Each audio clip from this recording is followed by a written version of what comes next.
नमस्कार। प्रथम मतदार सत्ता न्यूज तर्फे सर्व वाचक बंधू व सर्वांचे हार्दिक स्वागत।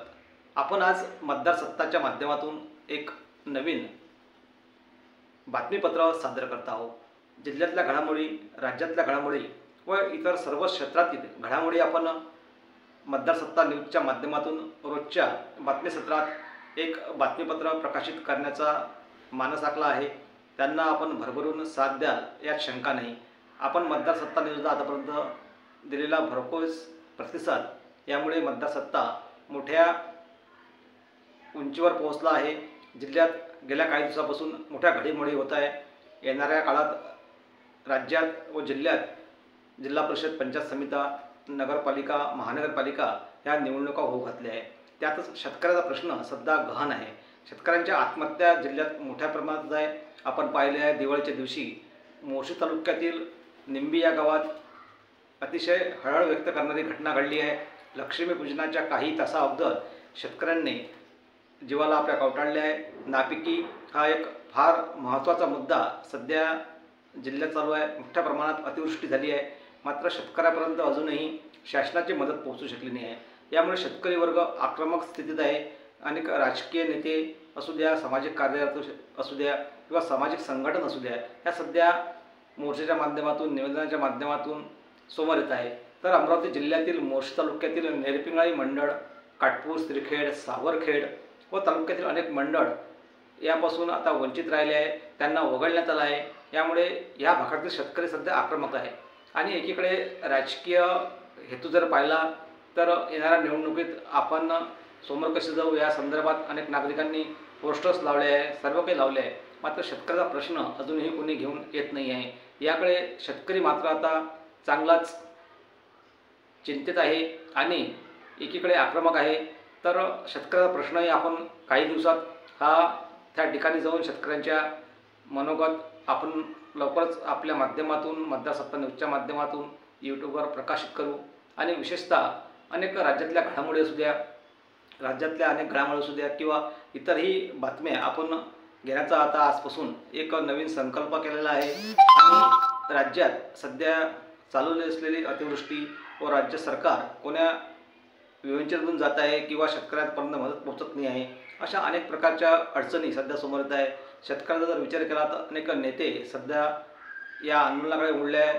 जिल्ह्यातील अचलपूरचे माजी आमदार व माजी मंत्री बच्चू कडू हे सध्या आक्रमक आपल्याला पाहायला मिळत आहे जिल्ह्यात। तर एकीकडे रवी राणा जे भंडाऱ्याचे आमदार आहे, माजी खासदार नवनीत राणा, ह्यासुद्धा एका आक्रमक भूमिकेत आहे। शेतकऱ्यांना कशी मदत करता येईल किंवा शेतकऱ्यांपर्यंत कसं पोहोचता येईल मदत, याकडे त्यांचंही लक्ष आहे। तर इतरही आमदार जिल्ह्यातील आपल्या परीने प्रयत्न करत आहे। मात्र शेतकऱ्यापर्यंत जर पाहिलं तर मदत पोहोचत नाही आहे। आणि विशेष म्हणजे ज्या शेतकऱ्यांचे मोठ्या प्रमाणात नुकसान झाले आहे त्या वंचित राहिल्या आहेत। श्रीखेड, सावरखेड, नेरपिंगळाई, काटपूर तालुक्यातील अनेक मंडळ यातून वगळण्यात आले आहे। जर पाहिलं खरं तर ह्याही पण परिसराचं सर्वात मोठं नुकसान झालं आहे। शेतकऱ्याचं फार मोठं नुकसान झालं आहे। सोयाबीन पूर्णतः गेला आहे। सोयाबीन काढण्याची परिस्थिती शेतकऱ्याची नाही आहे। रोटावेटर मारलं आहे। नागरिकांनी एक दिवाळी साजरी कुठे केली तर कुठे केली नाही। शेतकऱ्याची जर काळी दिवाळीच झाली असंच आपण पाहायला आपल्याला दिवाळीत मिळालं। एकीकडे मार्केटमध्ये सुद्धा त्यांची ग्रामीण भागातून जे रेलचेल असते, ग्रामीण भागातून आलेले नागरिक अनेक दिवाळीमध्ये खरेदी करतात। व्यापाऱ्यांनी दिलेल्या माहितीनुसार यावर्षी दिवाळी पूर्ण थंडी होती, अशा प्रकारची माहिती आपल्याला दिली आहे। आणि विशेष जर पाहिलं तर शेतकऱ्यापर्यंत ही मदत का नाही पोहोचली आणि हे मंडळ का सुटलं, याचे कारण काय हे आपण येणाऱ्या बातमीपत्रातही पाहू। आणि एकीकडे सोयाबीन पूर्णतः गेला आहे। कोणतेच पीक सध्या शेतकऱ्याच्या हाती नाही आहे। मात्र हा परिसर का सुटला गेला, याला कारणे काय किंवा शासकीय प्रशासनातील अधिकाऱ्यांनी का नोंद नाही, तर शेतकऱ्याचं फार मोठं नुकसान झालं आहे। सावरखेडमध्ये, नेरपिंगळाईमध्ये तर पूर्ण सोयाबीन गेलेलं आहे। एकही दाणा शेतकऱ्याच्या घरी अजूनपर्यंत आला नाही, मात्र हे वगळण्यात आलं आहे। याच्यात दुरुस्ती करून त्या शेतकऱ्यांना पण आर्थिक लाभ मिळाला पाहिजे, याकरता शेतकरी वर्ग स्वतः आता बाहेर येत आहे। राजकीय लोकही यात मदत करत आहे। तर या संदर्भात आपण लवकरच काही बातमीपत्रातून याच्या थेट पुराव्यासह किंवा थेट आपण घटनास्थळी जाऊन शेतकऱ्यांसंग हितगुज करून हे पण मांडू। आणि इतरही घडामोडी आपण प्रकारानं घेऊ। दिवाळी संपली।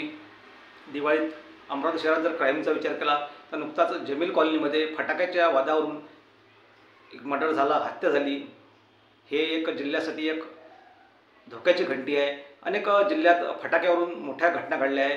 या संदर्भात पोलिसांनी गुन्हेही दाखल केले आहे, नोंदही झाली आहे. मात्र हे असं होता कामा नये. यावर काहीतरी सामाजिक संघटनांनी विचार करावा. एक सामाजिक संघटनांनी या संदर्भात पत्रकं काढावी. अशा प्रकारची दिवाळी साजरी करण्यासंदर्भात प्रदूषणमुक्त दिवाळी करावी, अशा प्रकारच्या सूचनाही प्रशासनाने केल्या होत्या. मात्र यावर नागरिकांनी सहसा लक्ष दिलं नाही. मोठ्या उत्साहात प्रदूषण आपल्या जिल्ह्यात आपल्याला पाहायला मिळालं. अशा अनेक घडामोडी आपण घेऊन काय दिसणार. तोपर्यंत मतदार सत्ता न्यूजतर्फे पुनश्च आपलं स्वागत. आणि मतदार सत्ता न्यूज बातमीपत्र आपण रोजच पहा ही आपल्याला विनंती. आणि मतदार सत्ता न्यूज आपल्या माध्यमातून मोठ्या शिखरावर पोहोचत आहे आणि आपल्या शुभेच्छा आम्हाला आहेच आणि यानंतरही शुभेच्छा राहू द्या. निमित्त दिवाळी संपलेली आहे, भाऊबीजेचा उत्सव सध्या चालू आहे.